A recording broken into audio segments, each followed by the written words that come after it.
ശബരിമല സ്വർണ്ണക്കവർച്ച കേസിലെ മുഖ്യപ്രതി ഉണ്ണികൃഷ്ണൻ പോറ്റിയും ജയിലിന് പുറത്തേക്ക്. കൊല്ലം വിജിലൻസ് കോടതിയിൽ ഉണ്ണികൃഷ്ണൻ പോറ്റി സമർപ്പിച്ച ജാമ്യ ഹർജിയിലാണ് നടപടി. SIT കുറ്റപത്രം സമർപ്പിക്കാത്തതിനാൽ പോറ്റിക്ക് സ്വാഭാവിക ജാമ്യം ലഭിച്ചു. വിവരങ്ങളുമായി M മനോജും V വിനീഷും ഒപ്പം ചേരും. ആദ്യം M മനോജിലേക്ക്. മനോജ്, കോടതി എന്താണ് പറഞ്ഞത്?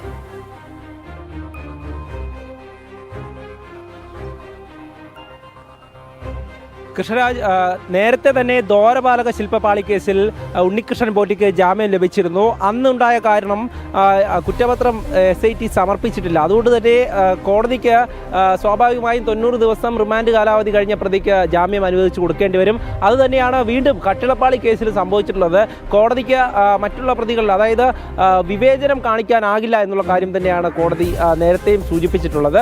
സ്വാഭാവികമായും ഒരു പ്രതി 90 ദിവസം കഴിഞ്ഞാൽ അവർക്ക് ജാമ്യം അനുവദിച്ചു കൊടുക്കേണ്ടി വരും. അതിനിടയിൽ കുറ്റപത്രമൊന്നും സമർപ്പിച്ചിട്ടില്ല എന്നുള്ളതാണ്. പ്രോസിക്യൂഷൻ വാദവും, കുറ്റപത്രം ഉണ്ടായിരുന്നെങ്കിൽ അതിന്മേൽ പ്രോസിക്യൂഷൻ വാദം ഉണ്ടാകുമായിരുന്നു. പക്ഷേ പ്രോസിക്യൂഷൻ എതിർക്കുമ്പോഴും എന്തുകൊണ്ട് എതിർക്കുമെന്നുള്ള കാര്യത്തിലാണ് അവിടെ ആശങ്ക ഉണ്ടായിരുന്നത്. നിലവിലെ സാഹചര്യത്തിൽ ഉണ്ണികൃഷ്ണൻ പോറ്റിക്ക് 2 കേസുകളിലും ജാമ്യം ലഭിച്ചിരിക്കുന്നു. ഇന്ന് തന്നെ ജയിൽ മോചിതരാകുമെന്നുള്ളതാണ്. 2 ആൾജാമ്യം, അതോടൊപ്പം തന്നെ കൃത്യമായിട്ടുള്ള ഉപാധികളും വച്ചിട്ടുണ്ട്. പക്ഷേ എങ്കിൽ പോലും ഈ സ്വർണ്ണക്കവർച്ച കേസുമായി ബന്ധപ്പെട്ട മുഖ്യ പ്രതിയാണ് ഉണ്ണികൃഷ്ണൻ പോറ്റി. ഈ ഒരു കാലയളവിൽ തന്നെ ഉണ്ണികൃഷ്ണൻ പോറ്റിക്ക് സ്വാഭാവിക ജാമ്യം ലഭിച്ചു എന്നുള്ളത് വളരെ ആശങ്കപ്പെടുത്തുന്ന കാര്യം തന്നെയാണ്. കാരണം SIT ഉദ്യോഗസ്ഥർക്കടക്കം ഇക്കാര്യം അറിയാവുന്നതാണ്. ഒരു പ്രതിക്ക് റിമാൻഡ് കാലാവധി കഴിഞ്ഞാൽ പിന്നെ സ്വാഭാവികമായും ജാമ്യം കിട്ടുമെന്നുള്ളത്. അത് അറിഞ്ഞിട്ടും SIT എന്തുകൊണ്ട് കുറ്റപത്രം സമർപ്പിച്ചിട്ടില്ല എന്നുള്ള ചോദ്യം ഉയർന്നു നിൽക്കുകയാണ്. ഇനി വരുന്ന ദിവസങ്ങളിൽ മറ്റു പ്രതികൾ കൂടെ കോടതിയെ സമീപിക്കുകയാണ്. ഇതിനോടകം തന്നെ KS ബൈജു ഈ ജാമ്യഹർജി സമർപ്പിച്ചിട്ടുണ്ട്. ഇനി വരുന്ന ദിവസങ്ങളിൽ N വാസു, പത്മകുമാർ അടക്കമുള്ളവർ ജാമ്യഹർജിയുമായി കോടതിയെ സമീപിക്കും. കോടതിക്ക് അവർക്കും ജാമ്യം അനുവദിച്ചു കൊടുക്കേണ്ടി വരും. അങ്ങനെയുള്ള ഒരു സാഹചര്യം അത് SIT തന്നെ സൃഷ്ടിച്ചതാണോ എന്നുള്ളത് കൂടുതൽ പരിശോധിക്കേണ്ടിയിരിക്കുന്നു. കാരണം ഈ പ്രമാദമായിട്ടുള്ള ഈ ഒരു കേസിൽ SIT ഇടക്കാല കുറ്റപത്രം പോലും സമർപ്പിച്ചില്ല എന്ന് പറയുമ്പോൾ അത് വലിയ വിമർശനത്തിനിടയാക്കുന്ന സംഭവം തന്നെയാണ്. നേരത്തെ ഹൈക്കോടതി വിമർശനം വരെ SIT നേരിടേണ്ടി വന്നിരുന്നു. കാരണം ശങ്കർദാസിനെ പോലെയുള്ള പ്രതികളെ എന്തുകൊണ്ട് അറസ്റ്റ് ചെയ്യുന്നില്ല എന്നുള്ള ഒരു ചോദ്യം കോടതി തന്നെ ഉന്നയിക്കുന്ന ഒരു സാഹചര്യമുണ്ടായി. അത്തരത്തിലുള്ള സമ്മർദ്ദങ്ങൾ SITക്ക് മേൽ ഉണ്ടാകുന്നു എന്നുള്ളത് നമ്മൾ നേരത്തെ തന്നെ പറഞ്ഞിരുന്നു. ഇങ്ങനെയുള്ള സമ്മർദ്ദങ്ങൾ ഉണ്ടാകുമ്പോഴാണോ ഈ കേസിലെ മെല്ലെപ്പോക്കും അതോടൊപ്പം തന്നെ ഇത്തരം നടപടികളൊന്നും പൂർത്തിയാക്കാതെയുള്ള ഒരു അന്വേഷണവുമെന്നൊക്കെ. എന്തായാലും അത്തരത്തിലുള്ള സമ്മർദ്ദം പല രീതിയിൽ ഉണ്ടായിട്ടുണ്ട് എന്ന് നമുക്ക് മനസ്സിലാക്കാം. നേരത്തെ സൂചിപ്പിച്ചിരുന്നു, ഹൈക്കോടതിയുടെ നിരീക്ഷണത്തിലാണെങ്കിൽ പോലും SITയിലെ എല്ലാം പോലീസ് ഉദ്യോഗസ്ഥരാണ്. ഈ പോലീസ് ഉദ്യോഗസ്ഥർക്ക് മേൽ രാഷ്ട്രീയപരമായിട്ടുള്ള സമ്മർദ്ദം ഉണ്ടാകാം, അല്ലെങ്കിൽ അത്തരത്തിലുള്ള ഒരു സാഹചര്യം അത് ഉണ്ടാക്കണമെന്നുള്ള കാര്യം, അതായത് കുറ്റപത്രം എന്നുള്ളത് കൃത്യമായിട്ട് ലഭിച്ചിട്ടുള്ള തെളിവുകളുടെയും അതോടൊപ്പം തന്നെ മൊഴിയുടെയും ഒക്കെ അടിസ്ഥാനത്തിൽ ഈ ഉദ്യോഗസ്ഥർ തയ്യാറാക്കുന്നതാണ്. ആ കുറ്റപത്രം തയ്യാറാക്കാൻ എന്തുകൊണ്ട് വൈകുന്നു എന്നുള്ള ഒരു ചോദ്യം നിരന്തരമായി കേട്ടിട്ട് പോലും അതിലൊരു വ്യക്തമായിട്ടുള്ള മറുപടി അത് ഉദ്യോഗസ്ഥരുടെ ഭാഗത്തൊന്നും ഉണ്ടാകുന്നില്ല എന്നുള്ളതും പ്രധാനപ്പെട്ട കാര്യമാണ്. ഏതായാലും നിലവിലെ സാഹചര്യത്തിൽ ഉണ്ണികൃഷ്ണൻ പോറ്റി ഇന്ന് തന്നെ ജയിൽ മോചിതനാകും. ഇന്ന് വൈകിട്ടിനകം തന്നെ ഉണ്ണികൃഷ്ണൻ പോറ്റി തിരുവനന്തപുരത്ത് നിന്നും, അതായത് സമയത്തിനകം തന്നെ ഇവിടെ നിന്നും ഉത്തരവ് ഔദ്യോഗികമായി ഈ അഭിഭാഷകൻ വാങ്ങും. അതിനുശേഷം ഇവിടെ നിന്നും നേരെ തിരുവനന്തപുരത്തേക്ക് എത്തും. തിരുവനന്തപുരത്തെ ജയിലിൽ ഈ ഉത്തരവ് കൈമാറി അവിടെ നിന്നും നിയമ നടപടികളൊക്കെ പൂർത്തിയാക്കിയ ശേഷം ഉണ്ണികൃഷ്ണൻ പോറ്റി ജയിലിൽ പുറത്തേക്ക് ഇറങ്ങുകയാണ്. എന്തായാലും ജയിലിന് പുറത്തേക്ക് ഇറങ്ങുന്ന ഉണ്ണികൃഷ്ണൻ പോറ്റിയെ കാത്ത് ED ഉദ്യോഗസ്ഥർ നിൽപ്പുണ്ട്. ഈ ED ഉണ്ണികൃഷ്ണൻ പോറ്റിക്ക് സമൻസ് നൽകും, ചോദ്യം ചെയ്യുമെന്നുള്ളതാണ് മനസ്സിലാക്കുന്നത്. ഇതിനോടകം തന്നെ 3 പ്രതികൾ നേരത്തെ ജയിൽ മോചിതരായിരുന്നു. ഉണ്ണികൃഷ്ണൻ പോറ്റിയും കൂടി കൂട്ടെ 4ാമത്തെ പ്രതിയാണ് ഈ ശബരിമല സ്വർണ്ണക്കവർച്ച കേസിൽ ജയിൽ മോചിതനാകുന്നത്. നേരത്തെ മുരാരി ബാബു, സുധീഷ് കുമാർ, ശ്രീകുമാർ അടക്കമുള്ള പ്രതികളാണ് ജയിലിന് പുറത്തേക്ക് ഇറങ്ങിയത്. ഇനി വരുന്ന ദിവസങ്ങളിൽ KS ബൈജു, N വാസു, പത്മകുമാർ അടക്കമുള്ള പ്രതികളും ഇത്തരത്തിൽ ജയിലിന് പുറത്തേക്ക് ഇറങ്ങാൻ പോവുകയാണ്. അത് നമുക്ക് പ്രതീക്ഷിക്കാവുന്നതാണ്. കാരണം മുഖ്യപ്രതിക്ക് തന്നെ ഇങ്ങനെ സ്വാഭാവിക ജാമ്യം ലഭിക്കുന്ന ഒരു സാഹചര്യമാണ് നിലവിലുള്ളത്. അതുകൊണ്ട് തന്നെ മറ്റു പ്രതികൾക്കൊന്നും ഇതിൽ നിന്നും വലിയ വിവേചനമൊന്നും നേരിടേണ്ടി വരില്ല. സ്വാഭാവികമായും അവർക്കും ജാമ്യം ലഭിക്കും. പക്ഷേ ഇത് ആരുടെ വീഴ്ചയാണെന്ന് പരിശോധിക്കുമ്പോഴാണ് SITയുടെ വീഴ്ചയാണ് ഇതിൽ സംഭവിച്ചിരിക്കുന്നതെന്ന് മനസ്സിലാകുന്നത്. കാരണം കോടതിയിൽ കൃത്യമായിട്ടുള്ള നടപടിക്രമങ്ങൾ പൂർത്തിയാക്കിയില്ലെങ്കിൽ ഏതൊരു കേസായാലും അതിൻ്റെ അന്വേഷണം മുന്നോട്ട് പോകുന്ന ഘട്ടത്തിൽ കോടതിക്ക് സ്വാഭാവികമായും പ്രതികൾക്ക് അവകാശപ്പെടുന്ന ഒരു നീതി എന്നുള്ളത് കോടതിയുടെ ഭാഗത്ത് നിന്ന് നോക്കുമ്പോൾ അത് അനുവദിച്ചു കൊടുക്കേണ്ടി വരും. പക്ഷേ ഇതിലെന്താണോ നടന്നിട്ടുള്ളത്, ഏത് തരത്തിലാണോ കവർച്ച ചെയ്യപ്പെട്ടിട്ടുള്ളത്, അതിനെക്കുറിച്ചൊക്കെ കൃത്യമായിട്ടുള്ള അന്വേഷണം നടത്തി കുറ്റപത്രം സമർപ്പിക്കാമായിരുന്നു സമർപ്പിച്ചിരുന്നു. പക്ഷേ അത് ചെയ്തിട്ടില്ല എന്നുള്ളതാണ് ഇതിൽ പ്രധാനപ്പെട്ട കാര്യം. ഇതിൽ രാഷ്ട്രീയപരമായിട്ടുള്ള സമ്മർദ്ദമുണ്ടോ എന്നുള്ളതും കൂടെ പരിശോധിക്കേണ്ടിയിരിക്കുന്നു. നേരത്തെ തന്നെ ഉയർന്നിരുന്ന ആരോപണമാണ് SITയുടെ അന്വേഷണം തൃപ്തികരമല്ല എന്നുള്ളത്. കേന്ദ്ര ഏജൻസികൾ അന്വേഷണവുമായി മുന്നോട്ട് വരണമെന്നുള്ളത് നേരത്തെ പല കോണുകളിൽ നിന്നും ഉയർന്ന ആവശ്യമാണ്. പക്ഷേ SIT മുന്നോട്ട് പോകുമ്പോൾ കൂടുതൽ അറസ്റ്റുകൾ ഉണ്ടാകുന്നു എന്നൊക്കെ കാണിച്ചുകൊണ്ട്, അതായത് ഒരു പ്രതീതി വരുത്തിക്കൊണ്ട് കൂടുതൽ അറസ്റ്റുകളൊക്കെ ചെയ്തുകൊണ്ട്, പക്ഷേ ഈ അറസ്റ്റിലായ പ്രതികളുടെ മറ്റ് നടപടിക്രമങ്ങൾ പൂർത്തിയാക്കാൻ ഇതുവരെ SITക്ക് കഴിഞ്ഞിട്ടില്ല എന്നുള്ളതാണ് നമുക്ക് ഇതിലൂടെയൊക്കെ മനസ്സിലാകുന്നത്. ഇനി മനോയിലേക്ക് ഞാൻ വരാം. വിനീഷ് കൂടി ഒപ്പം ചേരുന്നുണ്ട്. വിനീഷ്, അതായത് ഈ നിയമസഭാ കാലയളവിൽ എത്ര വട്ടമാണ് പ്രതിപക്ഷം ശബരിമല സ്വർണ്ണക്കവർച്ച എന്നുന്നയിച്ചത്? അപ്പോഴെല്ലാം തിരിച്ച് സോണിയാഗാന്ധി ചൂണ്ടി സ്വർണം കെട്ടത് കോൺഗ്രസ് അപ്പ എന്ന് പറയാനാണ് ഭരണപക്ഷം ശ്രമിച്ചത്. അവിടെയും ബാലൻസ് ചെയ്യാനുള്ളൊരു ശ്രമം നെഗറ്റീവായെങ്കിലും നടന്നിരുന്നു എന്ന് വ്യക്തമാണ്. ഇതിപ്പോൾ ഊറിച്ചിരിക്കുന്നുണ്ടാകുമോ ഇടതും വലതും?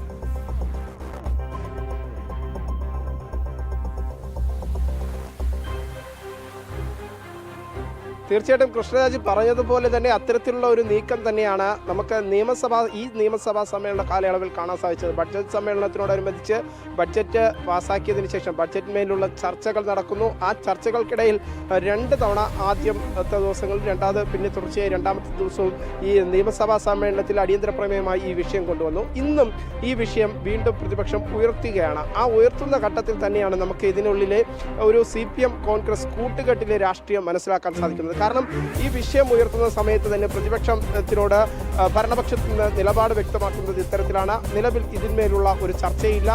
2 ഘട്ടത്തിലായി ഇത് അടിയന്തര പ്രമേയമായി ഉന്നയിച്ച വിഷയമാണ്. അതുകൊണ്ട് തന്നെ ചർച്ചയില്ല എന്ന നിലപാട് സ്വീകരിച്ചുകൊണ്ട് പ്രതിപക്ഷം നിലപാട് പറയുന്നു. പ്രതിപക്ഷം ഉടനെ വാക്കൗട്ട് ചെയ്ത് സഭയ്ക്ക് പുറത്തേക്ക് എത്തുന്നു. അങ്ങനെ ആ നാടകീയ രംഗങ്ങൾ അവസാനിക്കുന്നു. വീണ്ടും ബഡ്ജറ്റ് മേലുള്ള ചർച്ചയ്ക്ക് തിരിച്ചു വരുന്നു. ഇന്ന് ഒരുപക്ഷെ സഭയുടെ കാര്യങ്ങൾ പരിശോധിക്കുമ്പോൾ കുറച്ച് സഭ പ്രക്ഷുബ്ധമാക്കി, അതും നാടകീയമായ രംഗങ്ങളിലൂടെ പ്രക്ഷുബ്ധമാക്കി സഭാ നടപടികൾ അവസാനിപ്പിക്കുന്നു. സ്പീക്കർ സഭാ നടപടികൾ അവസാനിപ്പിച്ചിരിക്കുന്നു എന്ന് പറയുന്നു. സഭ പൂർണ്ണമായി നിർത്തിവെക്കുന്നു. പിന്നെ എല്ലാ MLA-മാരും തിരിച്ചു പോകുന്നു. കാര്യങ്ങൾ കഴിഞ്ഞു. അങ്ങനെ ഒരു ചെറിയ നാടകങ്ങൾ, തട്ടിക്കൂട്ട് നാടകങ്ങൾ മാത്രമാണ് ഈ ശബരിമല സ്വർണ്ണക്കടത്തുമായി ബന്ധപ്പെട്ട വിഷയത്തിൽ പ്രതിപക്ഷം ഉയർത്തിക്കൊണ്ട് സഭയിൽ വന്ന ഒരു വിഷയം. പക്ഷേ നമുക്കറിയാം, പ്രതിപക്ഷത്തിന് പരസ്യമായി ജനങ്ങളുടെ മുന്നിൽ ഈ കാര്യങ്ങൾ ചോദ്യം ചെയ്യാനാകും. അത് ജനങ്ങൾക്ക് മുന്നിൽ പൊതുപരിപാടികളിലൂടെ അറിയിക്കാൻ സാധിക്കും. പക്ഷേ എത്ര പരിപാടികൾ കോൺഗ്രസ് ഈ വിഷയത്തിൽ നടത്തിയെന്ന് പൊതുസമൂഹത്തിൽ നമുക്ക് പരിശോധിക്കുമ്പോൾ മനസ്സിലാക്കാൻ സാധിക്കുന്നത് നാമമാത്രമായി വാക്കാൽ ഒരുപക്ഷെ പ്രതിപക്ഷ നേതാവ് വി.ഡി. സതീശൻ 1-2 തവണ ഈ വിഷയത്തിൽ പ്രതികരണം നടത്തി. അതിനുശേഷം രമേശ് ചെന്നിത്തല ഒരു സുപ്രഭാതത്തിന് ശേഷം തൻ്റെ കയ്യിൽ രേഖകളുണ്ട് എന്ന് ഉയർത്തിപ്പിടിച്ചുകൊണ്ട് പ്രത്യേക അന്വേഷണ സംഘത്തിൻ്റെ മുന്നിൽ പോകുന്നു. അതിനുശേഷം അന്വേഷണ സംഘത്തിന് ഈ രേഖകൾ താൻ നൽകാൻ തയ്യാറാണെന്ന് പറയുന്നു. അതിനുശേഷം രമേശ് ചെന്നിത്തല ചെയ്തതാകട്ടെ തനിക്ക് കേട്ടറിവുള്ളതാണ്, തന്നോട് തൻ്റെ ഒരു ഉദ്യോഗസ്ഥൻ അല്ലെങ്കിൽ തനിക്ക് അറിയാമെന്നുള്ള ഒരു അഭിധേയകാംക്ഷി തനിക്കിത് പറഞ്ഞതാണ് എന്ന നിലപാട് SITക്ക് മുന്നിൽ പറയുന്നു. പക്ഷേ അപ്പോഴും തെളിവുകളില്ല. അങ്ങനെ ആ വിഷയത്തെ വീണ്ടും മറനീക്കി പുറത്തു വരാൻ കഴിയാത്തൊരു തരത്തിൽ ആ വിഷയത്തെ വീണ്ടും തട്ടിക്കൂട്ടി ഒതുക്കുന്നു എന്നതാണ് നമുക്ക് പ്രതിപക്ഷ പ്രതിഷേധങ്ങളിൽ നിന്ന് മനസ്സിലാക്കാൻ സാധിക്കുന്നത്. പക്ഷേ ഇന്ന് കേസിൻ്റെ നടപടിക്രമങ്ങളിലേക്ക് നമുക്ക് പരിശോധിക്കുമ്പോൾ മനസ്സിലാക്കാൻ സാധിക്കുന്നത് എന്തുകൊണ്ട് കുറ്റപത്രം ഈ വിഷയത്തിൽ പ്രത്യേകിച്ച് ഉണ്ണികൃഷ്ണൻ പോറ്റിക്ക് എതിരായ കൃത്യമായ തെളിവുകളുണ്ട് എന്ന് പ്രത്യേക അന്വേഷണ സംഘം പല ഘട്ടങ്ങളിൽ പറയുമ്പോഴും കൃത്യമായി എന്തുകൊണ്ട് സമയബന്ധിതമായി കുറ്റപത്രം സമർപ്പിച്ചിട്ടില്ല എന്ന ചോദ്യം. ഒരുപക്ഷെ അത്തരത്തിൽ കുറ്റപത്രം സമർപ്പിച്ചിരുന്നുവെങ്കിൽ ഇന്ന് ഉണ്ണികൃഷ്ണൻ പോറ്റിക്ക് ജാമ്യം ലഭിക്കില്ലായിരുന്നു. പക്ഷേ ഉണ്ണികൃഷ്ണൻ പോറ്റി എത്രത്തോളം കാലം ജയിലിൽ കടക്കും, അത്രയും കാലം സർക്കാരിനെ സംബന്ധിച്ചിടത്തോളം അതൊരു പ്രതിസന്ധിയാണ്. അതോടൊപ്പം തന്നെ കോൺഗ്രസിനെ സംബന്ധിച്ചിടത്തോളം പ്രതിസന്ധിയാണ്. കാരണം മറ്റൊന്നും കൊണ്ടല്ല, വിഷയത്തിൽ നിയമസഭാ തെരഞ്ഞെടുപ്പ് അടുക്കുന്ന ഘട്ടത്തിൽ ഈ ശബരിമല സ്വർണ്ണക്കൊള്ളയുമായി ബന്ധപ്പെട്ട പ്രതികൾ ജയിലിൽ കടക്കുമ്പോൾ അത് സർക്കാരിനെ പ്രതികൂലമായി ബാധിക്കും. ഒപ്പം സോണിയാഗാന്ധി അടക്കമുള്ള ഉണ്ണികൃഷ്ണൻ പോറ്റിയുടെ ബന്ധങ്ങൾ അതൊക്കെ പൊതുസമൂഹത്തിൽ ചർച്ചയാകും. ആ ഘട്ടത്തിൽ നിയമസഭാ തെരഞ്ഞെടുപ്പ് കോൺഗ്രസിനും CPM-നും തിരിച്ചടിയാകുമെന്ന കൃത്യമായ ബോധം രണ്ട് പാർട്ടിക്കാർക്കുമുണ്ട്. അതിൻ്റെ അടിസ്ഥാനത്തിൽ തന്നെയാണ് ഒരു അഡ്ജസ്റ്റ്മെന്റ് രാഷ്ട്രീയത്തിലേക്ക് ഇപ്പോൾ ഇരുവരും കടന്നിരിക്കുന്നത് എന്നതാണ് നമുക്ക് മനസ്സിലാക്കാൻ സാധിക്കുന്നത്. അതിൻ്റെ അടിസ്ഥാനത്തിൽ തന്നെയാണ് ഇപ്പോൾ കുറ്റപത്രത്തിൽ പോലും വീഴ്ച പ്രത്യേക അന്വേഷണ സംഘം വരുത്തിയിരിക്കുന്നതെന്നാണ് നമുക്ക് മനസ്സിലാക്കാൻ സാധിക്കുന്നത്. അതേസമയം തന്നെ മറ്റൊരു കാര്യം ചൂണ്ടിക്കാണിക്കേണ്ടത് ഇത്തരത്തിലാണ്.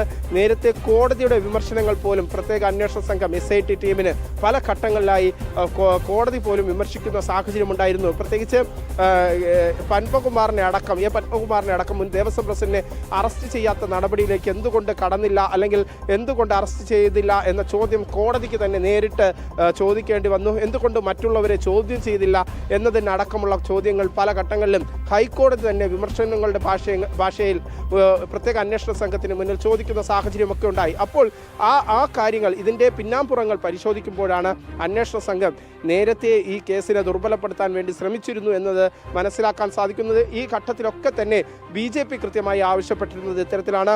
ഇത് കേന്ദ്ര ഏജൻസിയെ കൊണ്ട് അന്വേഷണം നടത്തിയാൽ മാത്രമേ ഈ അന്വേഷണം കൃത്യമായി മുന്നോട്ട് പോവുകയുള്ളൂ.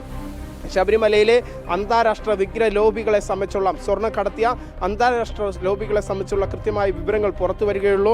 ഉണ്ണികൃഷ്ണൻ പോറ്റി അതിൻ്റെ സുപ്രധാന ഇടനിലക്കാരനായി നിന്നുകൊണ്ട് കോൺഗ്രസിനുള്ളിലും CPM-നുള്ളിലും കൃത്യമായ സ്വാധീനം പുലർത്തിക്കൊണ്ട് ശബരിമലയിലെ പൈതൃകത്തെ നശിപ്പിക്കുന്ന തരത്തിൽ, പൈതൃകത്തെയും സ്വർണത്തെയും ശബരിമലയിലെ ആചാരങ്ങളെപ്പോലും നശിപ്പിക്കുന്ന തരത്തിലുള്ള നിലപാടുകൾ നടത്തി. അതിനെ ഇപ്പോഴും കോൺഗ്രസും CPM-ഉം അനുകൂലമായ സാഹചര്യം ഒരുക്കിയതിൽ CPM-ൻ്റെയും കോൺഗ്രസിൻ്റെയും നേതാക്കൾക്ക് പങ്കുണ്ട്, അല്ലെങ്കിൽ ദേവസ്വം ഭരണാധികാരികൾക്ക് പങ്കുണ്ട് എന്ന് സംബന്ധിച്ചുള്ള ആക്ഷേപം BJP പല ഘട്ടങ്ങളിലായി ഉന്നയിക്കുമ്പോഴും അതിനെ പ്രതിരോധിക്കാൻ കോൺഗ്രസും CPM-ഉം പരസ്യമായി രാഷ്ട്രീയ ആരോപണങ്ങൾ BJP-ക്കെതിരെ ഉയർത്തുന്ന ഒരു ഘട്ടം നമുക്ക് കാണാൻ സാധിച്ചു. പക്ഷേ അപ്പോഴൊക്കെ ഈ വിഷയത്തിൽ ഹൈന്ദവ സംഘടനകൾ ആവശ്യപ്പെട്ടത് കേന്ദ്ര ഏജൻസികളുടെ അന്വേഷണമായിരുന്നു. ആ അന്വേഷണത്തിൽ പോലും മുന്നോട്ട് പോകാൻ സംസ്ഥാന സർക്കാർ തയ്യാറായിട്ടില്ല. ഇപ്പോഴും ഈ കേസ് ഇത്തരത്തിലുള്ള ഒരു സാഹചര്യത്തിൽ എത്തി നിൽക്കുമ്പോഴും കേന്ദ്രത്തിനോട് കേന്ദ്ര ഏജൻസികളുടെ അന്വേഷണം ഈ വിഷയത്തിൽ അനിവാര്യമാണ് എന്ന ആവശ്യം ഇപ്പോഴും സംസ്ഥാന സർക്കാർ പറയാത്ത സാഹചര്യം നിലനിൽക്കുന്നു എന്നതാണ് പ്രധാനപ്പെട്ട കാര്യം. ഒപ്പം തന്നെ ഇഡിയെ സംബന്ധിച്ചിടത്തോളം സാമ്പത്തിക ക്രമക്കേടുകൾ നടത്തി എന്നതിൻ്റെ അടിസ്ഥാനത്തിൽ സ്വാഭാവികമായി ഇഡിക്ക് നടപടിക്രമങ്ങളുടെ എടുക്കാം, അല്ലെങ്കിൽ അതിൻ്റെ നടപടികളുമായി മുന്നോട്ട് പോകാം. അതിൻ്റെ അടിസ്ഥാനത്തിൽ എൻഫോഴ്സ്മെൻറ്റ് ഡയറക്ടറേറ്റ് വരും ദിവസങ്ങളിൽ പ്രത്യേകിച്ച് ഉണ്ണികൃഷ്ണൻ പോറ്റിക്ക് നോട്ടീസ് നൽകും എന്ന് തന്നെയാണ് നമുക്ക് മനസ്സിലാക്കാൻ സാധിക്കുന്നത്. അത് ഉടനടി ഒരു നോട്ടീസിലേക്ക് കടക്കില്ല.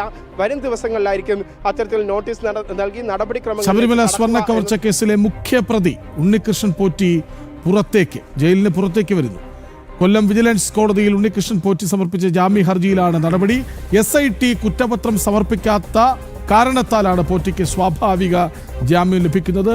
കേരളത്തെ പിടിച്ചുകുലുക്കിയ, രാജ്യം മുഴുവൻ ചർച്ച ചെയ്ത ഒരു വൻ കവർച്ചയുടെ മുഖ്യപ്രതി പുറത്തേക്ക് വരുന്നു. അന്വേഷണ സംഘത്തിന്റെ അനാസ്ഥ കാരണം, സർക്കാരിന്റെ സമ്മർദ്ദം കാരണം. വിവരങ്ങൾ നൽകുകയായിരുന്നു M. മനോജും V. വിനീഷും.